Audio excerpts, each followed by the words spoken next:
Pastor Ademar, e aí, me diz aí hoje o tema é, nós vamos, né, é a continuação de ontem, né, que sempre o dia de hoje continua de ontem. Primeiro vem um dia, depois vem outro, né? Depois vem outro. Né? Atitudes que levam ao fracasso ou à derrota. Então hoje nós vamos continuar abordar outros tópicos, né? Isso, tá?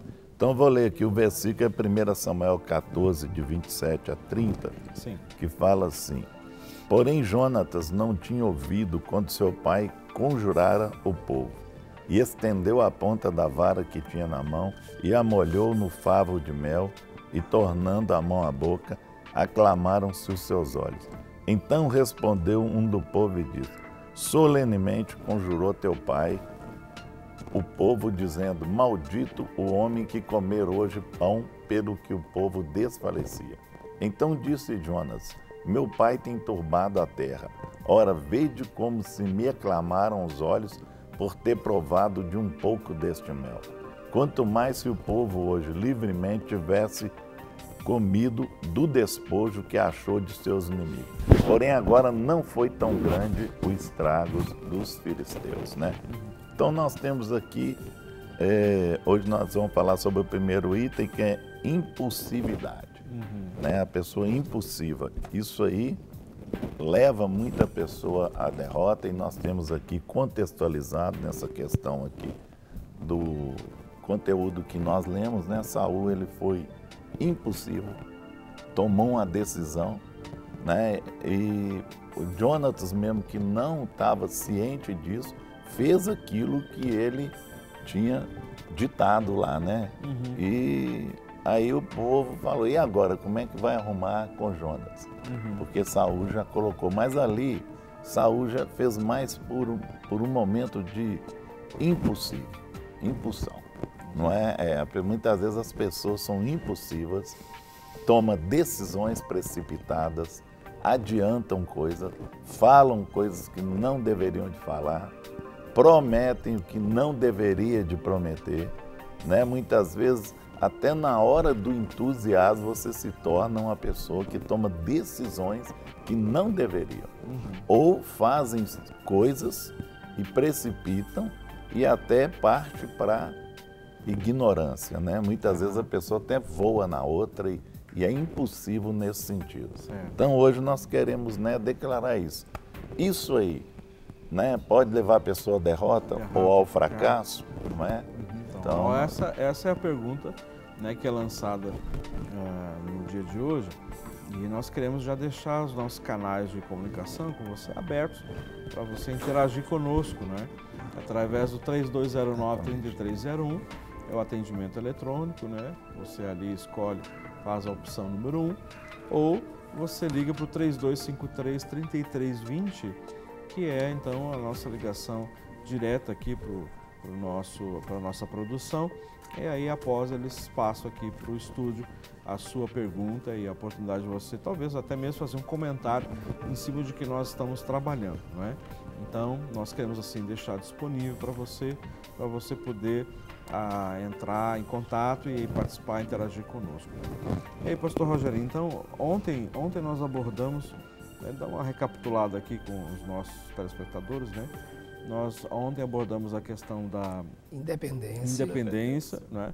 O quanto que as decisões, as escolhas de uma forma, então, independente, rebelde, muitas vezes, né? Principalmente independência de Deus, Independência de Deus, exato. A segunda coisa, nós falamos sobre o que? Lembra aí? A impaciência. Impaciência. A terceira coisa foi a... Tá com o papelzinho aí pra gente olhar? Não.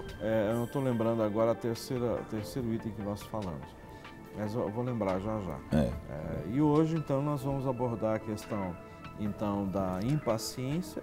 Impulsividade. Impulsividade. Que é a pessoa tomar aquele impulso, né? Foi ignorância. Ignorância, isso mesmo. Graças a Deus, a gente bom, a gente tem um matemático em nosso meio, né? Ele lembra das coisas. A terceira foi ignorância, foi isso mesmo, né? E hoje essa impulsividade, ela tem até a ver com a ignorância, né? Que muitas vezes a pessoa, na sua ignorância, ele se torna impulsivo, né? Que ele toma decisões que não deveriam de ser tomadas. Agora, a questão da impulsividade,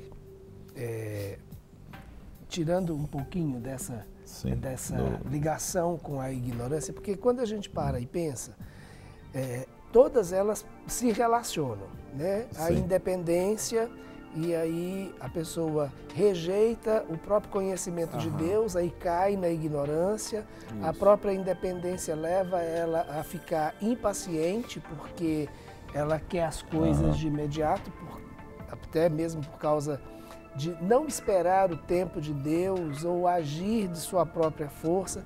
Então, todas elas têm formas de se conectarem, até mesmo porque o resultado final é um só, né? Sim.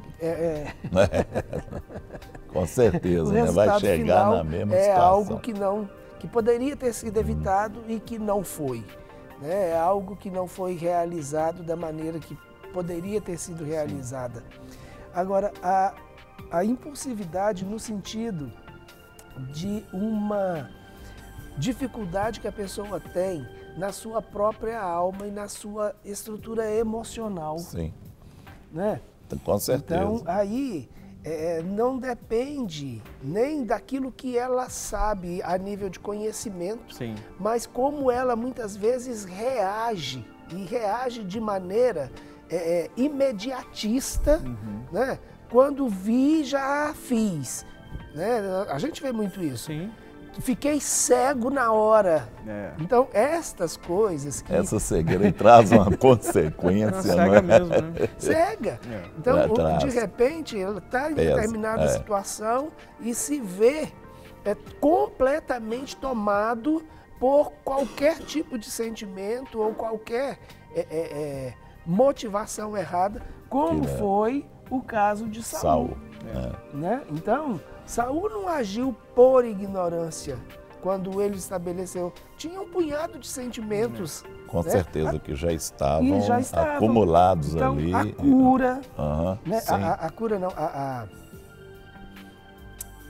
o fato dele, o medo. O medo, né? sim. Então ele já estava vivendo debaixo de uma atmosfera de medo, já estava vivendo debaixo de uma atmosfera de espíritos opressores, sim. Porque nesse momento o Espírito de Deus já não estava mais com ele, né? Já estava vivendo diante de uma situação onde ele já estava com a perseguindo Davi, sim. sabendo Sim. que o trono já não seria mais dele, não passaria. Então, há um punhado de uma situações... bagagem negativa muito grande que ele já carregava. Que ele já carregava. Sim. Situações não resolvidas. Com certeza. Né? Eu acho que uma coisa, Rogério, desculpa, que a gente também está vivendo hoje, nesse presente século, que é essa impulsividade no que diz respeito ao prazer, né? A busca pelo prazer, sim.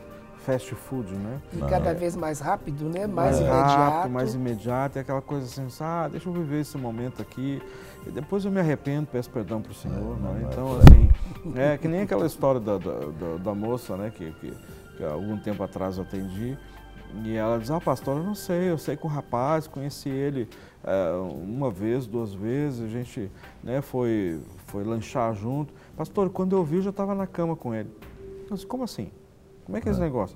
Pastor, eu não sei, quando me dei conta, eu já estava na cama. Então, tem alguma coisa errada aí, para amor. Essa coisa assim de... estalo, né? Estalo. É que no motel serve refeição. Ai, meu pai. Mas foi lanchar. Quando viu, já estava na cama.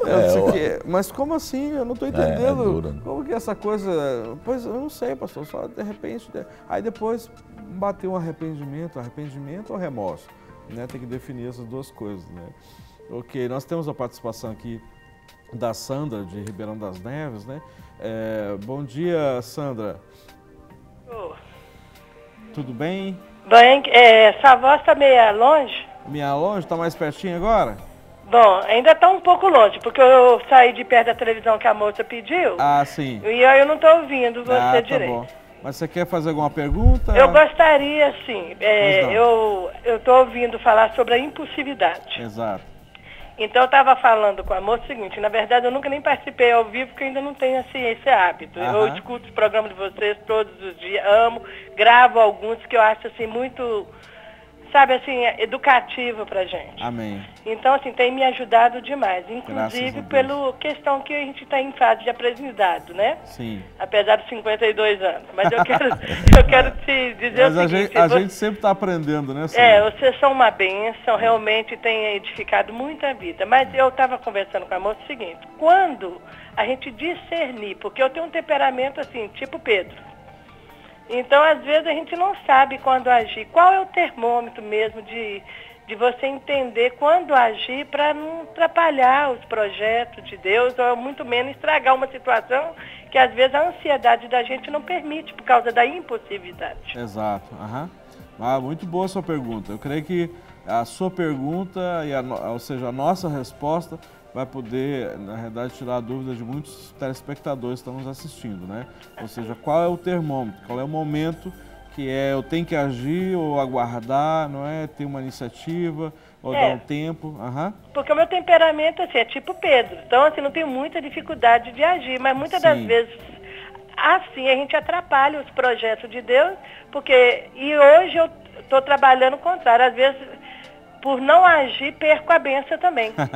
Aí que está a questão. Tá certo. Tá bom? Eu gostaria que você tirasse essa dúvida para mim com carinho. Sim. Obrigado pela sua ligação, viu? Então tá, querido. Muito obrigado e que Deus continue abençoando o trabalho de vocês. Obrigado, a paz. Tchau, querido. E aí, Rogerinho, Guerra? Excelente a pergunta dela. E ela tocou numa questão muito interessante, que é a questão dos temperamentos. Né? Então, todo temperamento, ele tem algo que é positivo e algo que é negativo. Então, assim, não tem um temperamento melhor ou pior do que o outro. Todos eles têm algo que são realmente positivos e algo que a gente precisa vigiar. Então, essa questão da impulsividade, ela é algo que a gente precisa vigiar, porque é uma das características negativas desse temperamento, desse tipo de temperamento. Né? Porque a impulsividade nos leva a fazer coisas sem pensar, sem avaliar exatamente todas as circunstâncias e sem também medir as consequências daquela atitude. Então, nós vemos uma situação e temos uma necessidade imediata de intervir naquela situação. E aí, muitas vezes, não avaliamos exatamente todo o contexto. Então, o termômetro, né, para isso é avaliar a sua própria emoção naquele momento. Então, tem uma coisa muito interessante. O contar até 10. E quando você terminar de contar até 10, veja e avalie se você precisa contar até 10 outra vez. Então, a primeira vez que você vai contar até 10 não é para tomar a decisão, é para avaliar se você precisa contar até 10 de novo ou se você realmente tem clareza de que aquela situação que você está vendo, aquilo que já veio para você intervir, se essa intervenção é a melhor maneira.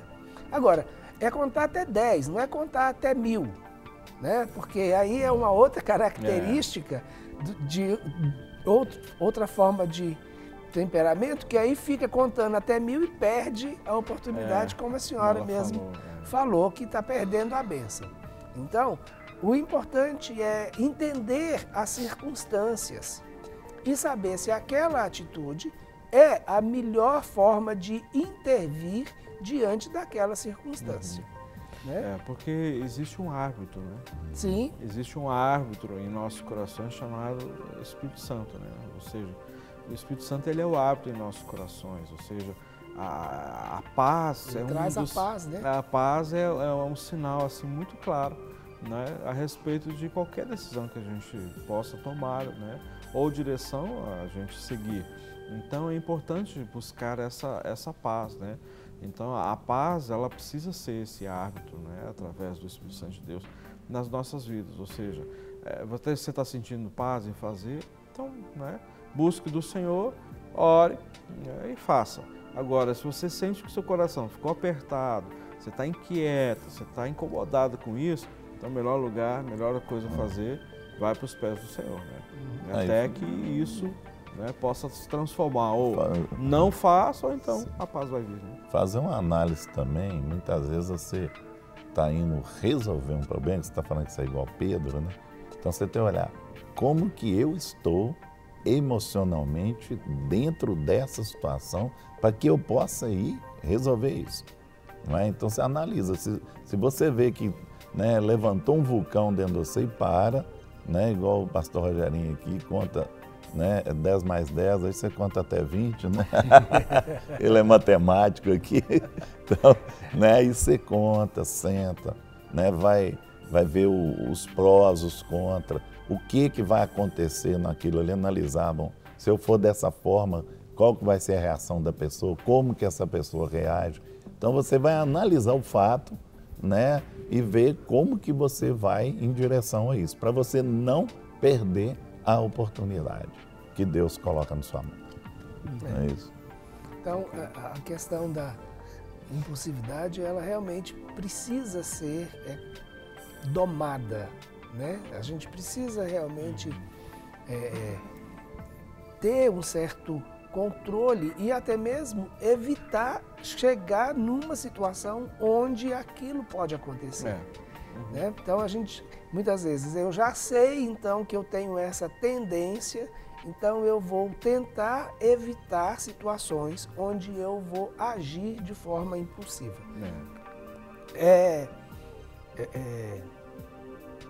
Sempre que isso pode acontecer? Claro que não. Nós somos pegos de surpresa em várias situações do nosso cotidiano, todos os dias. Né? Mas aquelas que eu puder evitar, eu preciso, então, tomar as providências e evitar, né?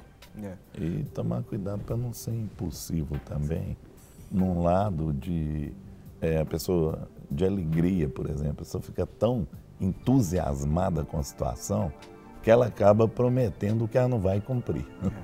E a impulsividade leva, eu já vi pessoas assim, nossa, depois para assim, para que eu fui falar aquilo?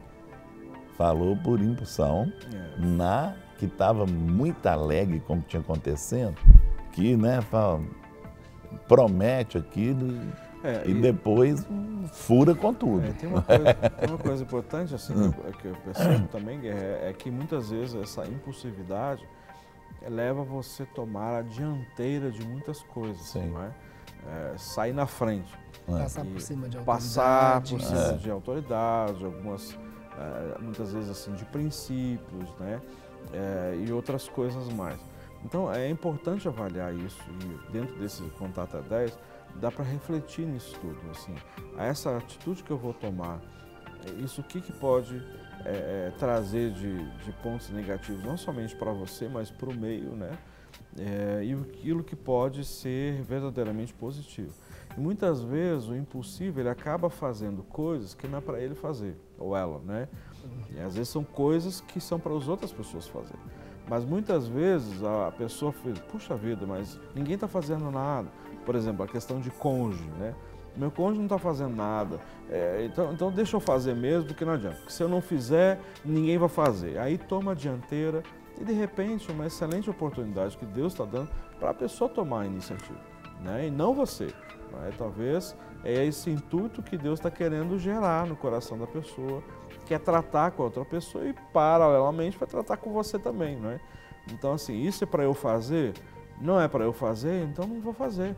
Mas aquilo está te incomodando, vai para os pés do Senhor Deus, isso aí está me tirando, né, a paciência, estou assim, estou saindo do sério, né? Muitas vezes as pessoas falam, estou saindo do sério.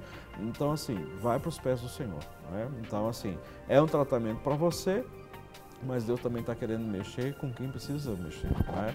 Então, isso acontece muito com pessoas que tomam iniciativa nas famílias, resolve o problema do irmão, da irmã, do pai, da mãe, dos filhos, né?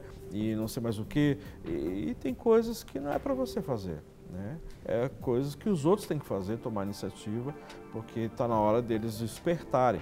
Mas muitas vezes, por que eles não despertam? Tem quem faça, por que eu vou fazer? Sim.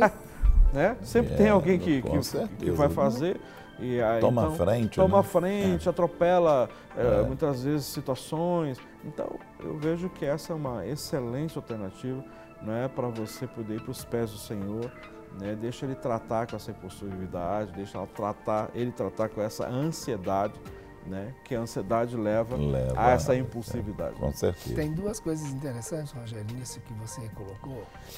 Primeiro, é que vai levar a pessoa a fazer aquilo que não era para ela fazer, isso ela vai trazer para si uma carga muito grande, né? E vai se cansar.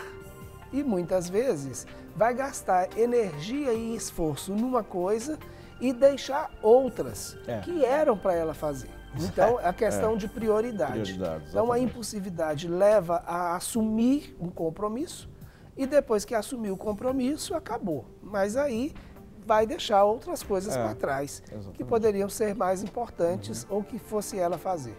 Uma outra coisa é quando na impulsividade você começa um projeto sem avaliar todas as consequências e o andamento daquele projeto e ele acaba ficando no meio do caminho. Então, Pastor Rogério, segura um pouquinho que nós temos uma outra participação aqui ao vivo, aqui de Belo Horizonte. Bom dia. Bom dia. Tudo bem? Tudo jóia. Que jóia. Pois não? Eu tô querendo, tipo assim, pedir um conselho dos pastores, que eu tô ouvindo o programa. Sim. E, tipo assim, sempre eu ouço o programa, só que eu tô numa situação que, tipo assim, eu não tô conseguindo resolver, entendeu? Eu pedi, assim, ajuda para algumas pessoas e eu sei que os pastores aí são muito sábios. E aí eu tô precisando de uma ajuda, porque o meu esposo, eu no meu trabalho, que eu trabalho 12 por 36. Aí eu acabo que eu trabalho domingo, 2 domingos no mês. E já tem 8 meses que eu estou nesse trabalho. Só que ele não está concordando de eu trabalhar os domingos. Aí, como que acontece? Estou trazendo problema. Tem 7 anos que eu ganhei para Jesus. E por causa desse motivo, agora ele não está indo na igreja, porque o domingo que eu não estou, ele não vai. Está ficando muito chateado comigo. E ontem eu tive uma surpresa, sabe? Que eu fiquei assim, muito chateada, até chorei muito. Ele voltou a fumar, entendeu? E ele falou comigo assim, porque eu estou muito triste, porque eu não quero que você trabalhe domingo. Domingo é dia de nós dois estar indo para a igreja juntos, estar caminhando junto. Sim. E assim, eu estou para tomar essa decisão, sabe? Certo. Ele trabalha também, minha irmã? Ele trabalha, nós dois trabalhamos. Eu sempre trabalhei, entendeu? Mas eu sempre trabalhei de segunda a sexta. E ele não tem família em Belo Horizonte, que os pais dele, a família mora toda em Tabirito. E nós não temos filhos. Aí ele fala pra mim, olha, o amigo que eu tenho é Jesus e você. Então, assim, os domingos eu tô ficando sozinho, os feriados eu tô ficando sozinho. Eu não importo que você trabalhe de segunda a sexta, a segunda a sábado, mas no domingo eu quero você dentro de casa, porque no domingo eu pego de 8 às 8 da noite. Eu chego em casa 9h30, 15 para as 10. Difícil, né? Certo. E por causa dessa situação, ele está enfraquecendo na fé e não está indo na igreja. Sem você, ele não vai na igreja? Não, é tipo assim, a gente sempre andou, tem 7 anos que nós casou, aí ele fala assim pra mim, você foi uma bênção que Deus pôs na minha vida, que eu conheci Jesus, me abençoou em todas as áreas. E nós sempre andou lado a lado, sabe? Sim. Principalmente na fé. Aí agora eu trabalho 2 domingos no mês. Aí o domingo que eu estou trabalhando, ele fica, assim, isolado. Entendi. Dentro de casa, sabe? Entendi. Aí eu chego dentro de casa e ele tá muito chateado. Tem domingo que eu chego que ele nem almoçar, ele não almoçou, tá muito triste. Entendi. E fala comigo que ele tá triste demais com essa situação. Certo. Que é pra mim abrir mão, porque que Deus sempre abriu porta pra mim, que Deus vai abrir portas. Claro. Tá certo, minha irmã. Nós vamos responder pra você, viu? Muito obrigado pela sua ligação, que o Senhor continue te abençoando, viu? Amém. Muito obrigado. Não está muito difícil resolver, não, né? Não está muito difícil resolver. Ela arrumar outro emprego. Que eu acho que ela está prejudicando o relacionamento mais principal, deles, que é o relacionamento. E relacionamento com o Senhor, né? E o dela também, né? Ele está afastando da igreja e isso aí pode acarretar É preferível ela perder o emprego que perder o marido. Não Exatamente. Eu acho. E ainda a tendência é perder a fé, né? Perder a fé. Tem mais essa ainda, né? Então ela tem... Né, o conselho que nós te damos é que você procure, né, como ele falou, Deus abre uma outra porta para você, porque está te prejudicando. não é? Já que ele trabalha e tudo, eu tenho certeza que você vai ter facilidade de arrumar para você ir com ele domingo na igreja. Né? O domingo é do Senhor. Então, né, para você dedicar com ele domingo à igreja e tudo, ser abençoado ali, você estava sendo abençoado. Né? Quando a gente vê que um projeto não tá bom, a gente muda ele. A gente muda de estratégia. Então tá na hora de você mudar de estratégia. É o conselho que a gente te dá, tá? Não tem muito o que acrescentar. Tem muito que... Realmente pedir demissão, se submeter àquilo que é a orientação do seu marido e esteja junto dele. O resto, Deus fará. Com certeza. É Ele quem supre, com ou sem emprego. Amém. Exatamente. Vamos no outro ponto? Ilegalidade.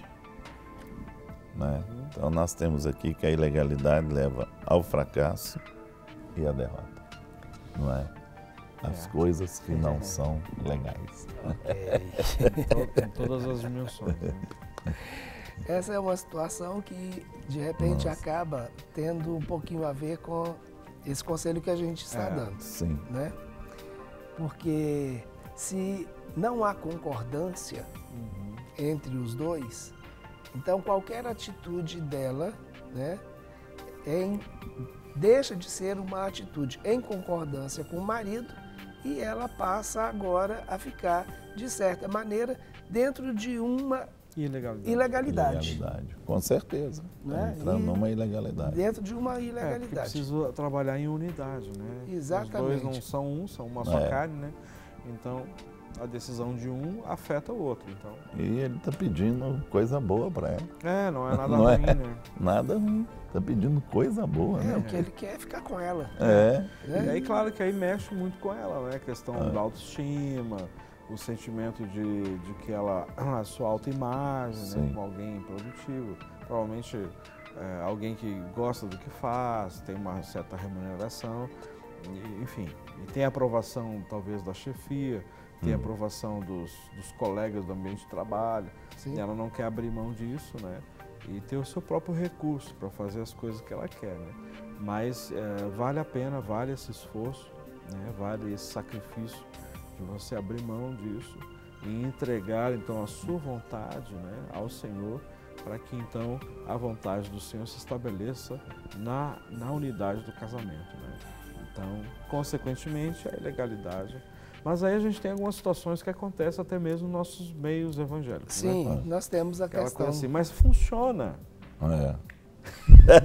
Não, funciona. É ilegal, mas funciona. É ilegal, mas funciona. Aí é que está o problema. O que a gente precisa entender, né, de uma maneira mais clara, é o que é estar na ilegalidade. Sim.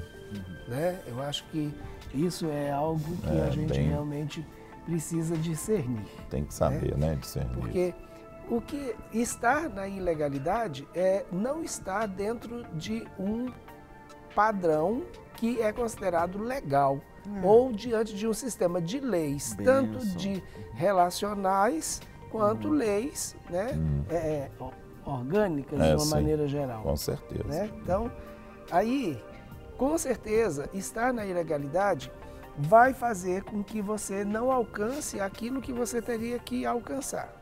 E uma das coisas que vai interferir, e muitas vezes a gente não percebe isso de uma maneira muito clara, né, de imediato, é com relação à autoridade.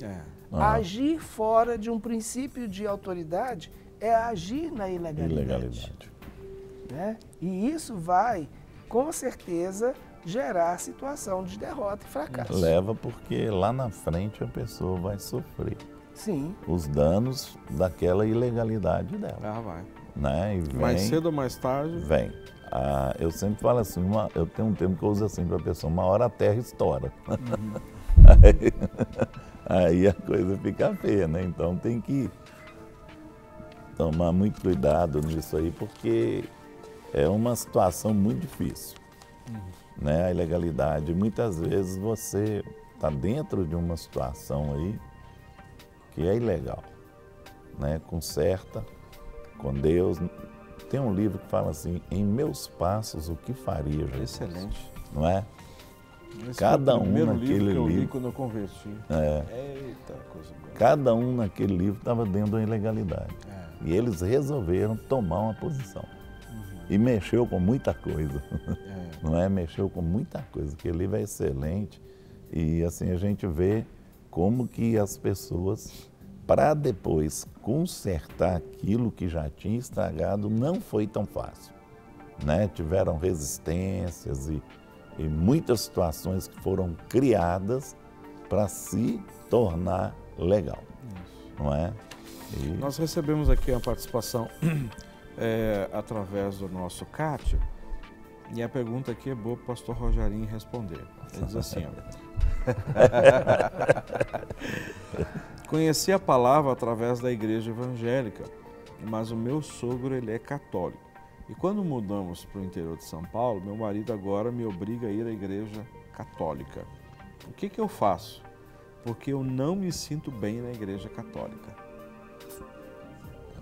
Desafiante essa pergunta aqui. É interessante, a gente precisaria de ter algumas coisas além daquilo que está escrito. Mudar para o interior de São Paulo significa estar morando próximo do sogro, e aí então vocês estão debaixo dessa influência do sogro? Pelo jeito eu acho que sim, né? Porque o esposo é católico e ele, então ele vai na igreja e quer que ela vá com ele. Né? Porque aí não é a questão do sogro ser ou não ser católico, né? A questão aí é uma relação entre você e seu marido, porque quem tem que estabelecer isso não é o seu sogro. Quem tem que estabelecer mas aqui isso... eu acho que eu estou entendendo, desculpa te cortar, é que ela diz assim, quando mudamos para o interior de São Paulo, que eu estou achando que é a cidade do sogro. E aí ficou debaixo da influência familiar. Aí o filho, o marido dela, então, se sente de uma certa forma pressionado, né, para estar na igreja, talvez o pai é um católico muito influente, deve ser. Sobre os filhos. É o que eu acho que dá para entender. Olha, minha irmã, ore para que o seu marido realmente case com você. O que é casar? É largar pai e mãe. Então, ele assumiu você como esposa, significa saiu da casa do seu pai, saiu da casa da sua mãe e uniu a você em matrimônio para você e ele serem uma nova família. Então, se ele está sendo governado por uma decisão do pai e isso está afetando o relacionamento de vocês dois, ele precisa realmente sair de dentro da casa do pai. Então, ore em relação a isso. Agora, o confronto direto com ele não vai resolver. Não, de jeito nenhum. E não vou falar com você que faça pirraça. Não. Né? Porque não é a melhor arma, né? E é uma situação que você realmente vai ter que ir discernindo a cada dia, fazendo aquilo que é possível a cada dia e crescendo no conhecimento do Senhor, independente de onde você está frequentando e se está frequentando. Né? Então, às vezes, vai ter situações que você não vai ter como dizer não. Às vezes vai ter situação que você vai ter como dizer. Agora, ore para que realmente o seu marido assuma que ele formou uma nova família. Isso. Acho que esse é o princípio. Então tem que, verdadeiramente, a oração vai ser sua arma, né, nesse sentido, para tocar no coração do seu esposo, né, e permitir ele entender, né, que você não crê, né, nesse o Deus que o seu marido crê, o seu sogro crê, e eu creio que Deus pode e faz isso, né? O coração do rei está na mão do Senhor, ele inclina para onde ele quer. Para inclinar é através da sua oração. Nós temos uma participação ao vivo, né, de Itabira. Boa tarde. Oi. Oi, tudo bem? Tudo bem. Prazer tê-la conosco aqui no Clínica da Alma. Oi? Prazer tê-la aqui na Clínica da Alma. Você quer fazer alguma pergunta? Sim. Pois não. Pode falar. Meu menino, então, eu estou precisando de uma ajuda. Eu estou com casamento. Nós não estamos entendendo o que você está falando. Talvez você colocasse o telefone mais perto da sua boca, por favor. Tá dando para ouvir? Agora sim. Desculpa. Eu estou com um probleminha. Eu tenho 14 anos de casada. E a situação, assim, chegou no limite, entendeu? Tá muito baixinha a sua ligação. Tá muito baixinha a sua ligação, não tá dando para compreender. Né? Tá difícil a compreensão. E agora? Agora sim. Tá bom. Então, são 14 anos de casada. Sim. E eu amava muito, como eu estava dizendo. Só que a gente chegou numa situação que não dá mais. Só que ele não abre mão, entendeu? Eu já pedi separação, já conversei com ele. Ele não aceita. Ele está usando os filhos para estar me prendendo no casamento, falando que se eu sair, eu vou sair sozinha de casa. Não sai.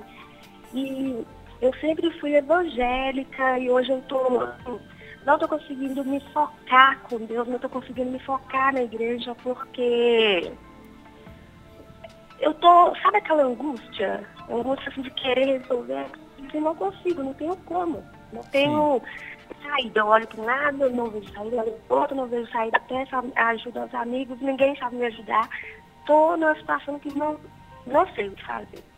Ele também é evangélico? Não. Já tentou algumas vezes, mas não deu certo. E vocês são casados há quanto tempo? 14 anos. 14 anos. 14 anos. Então é você que não está querendo mais esse relacionamento? Não. Eu amava muito, respeitava muito. Não. Tô falando agora. Antes não. Agora. Isso. Hoje não. Porque eu amava demais. Só que ele fez com que eu perdesse tudo que eu sentia por ele. Entendeu? Dentro desses anos todos. Enfim, eu acho que quando o amor acaba, não tem como duas pessoas ficarem juntas. Uma só amando, ou talvez não, nem sei se ele realmente ama, se é só possessão, não sei. Aham. Tá ok. Nós vamos falar aqui e responder para você, tá? Muito obrigado pela sua ligação, que o Senhor te abençoe. Ok, muito obrigado. E aí, gente? É uma situação, né?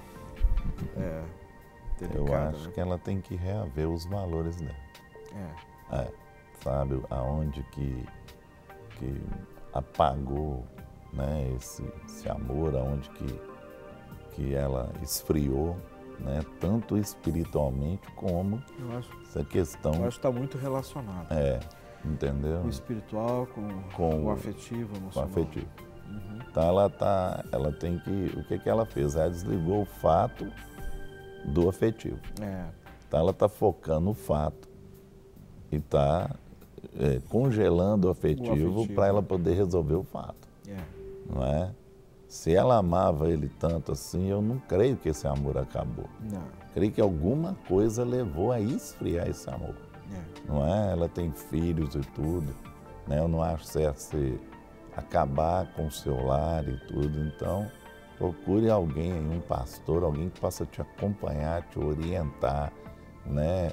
Ou vá ao encontro de casais e tudo para reaver isso aí, tanto dentro de você, né? Ele não quer, é só você que quer. Então, só um lado aí, você resolvendo isso dentro de você, fica muito mais fácil para você continuar o seu relacionamento. Né? Nós não aconselhamos você a separar, sabe? Ao contrário, você lutar, porque essa questão do sentimento aí, do fato e do afeto, você lutar. Trazer o fato para junto do afeto novamente. É o que eu te aconselho, tá? Para receber todas as novidades do canal, inscreva-se. E se curtir o vídeo, clique em gostei. Aproveite para acompanhar a Rede Super nas redes sociais.